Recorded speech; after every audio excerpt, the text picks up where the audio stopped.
Well, I should mention, first of all, when we look into this system, when we solved it using Runge-Kutta, recall our column 0 was our x values. Our column 1 is our values for y1, but I would remind you that y1 prime is this, y double prime. So when we want to get our approximate value for the function, it'll be at the bottom of the first column, not the second. Our bottom of the second column will have this in it.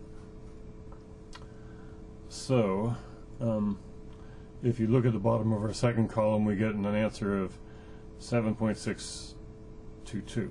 So I went ahead and solved this in the usual way we would learn this in Unit 2. It's a second order linear with this characteristic equation. There it is factored. Here are the solutions. So our YC is C0 e to the negative 4t plus C1 e to the 2t. That's our complementary solution. And then our YP, with this being e to the t and not being part of the complementary solution, then a times e to the t is our y, our YP, our YP prime, and our YP double prime. So if you add this together, of course, you could see that you get negative 5a e to the t equals 1 e to the t, so a is negative 1/5. So our solution for the equation is indeed C0 e to the negative 4t plus C1 e to the 2t minus 1/5 e to the t. Great, now we can use our initial condition. Remember, when x is 0, or rather when t is 0, y is 1, so that means 1 equals C0 times e to the 0, which is 1, plus C1 times e to the 0, which is 1, minus 1/5 times e to the 0, which is 1, so 1 equals C0 plus C1 minus 1/5.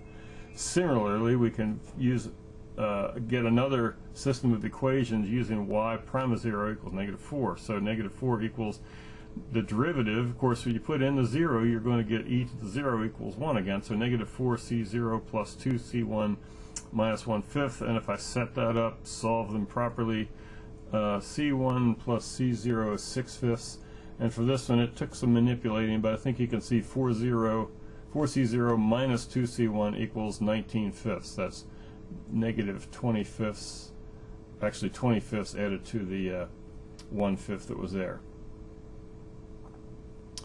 already, something like that. You should be able to figure that, added actually to the negative 1/5 that was there already, so that should work out. 20/5 minus 1/5 is 19/5, right? So I needed to solve this system of equations, and I just used my software to do that. Granted, I could have used row reduction, what I know how to do with matrices, but this is a built-in for me, so I didn't. So I got C0 is 31/30, C1 is 1/6, and so this is my particular solution. And so if I wanted to evaluate this particular solution when t equals 2, I would have this. Putting in the 2 here, here, and here would give me these values, and I went ahead and did an approximate for these values, and guess what I got? 7.622 blah blah blah, which matches up very well with what I got when I used the Runge-Kutta. So more power to Runge-Kutta. I think that setup was a little tricky, but maybe a little bit easier to use, and I hope you can see how you could use Runge-Kutta to solve a higher order equation than 1. That was my intent for this whole thing. Now I think I'll go duck hunting.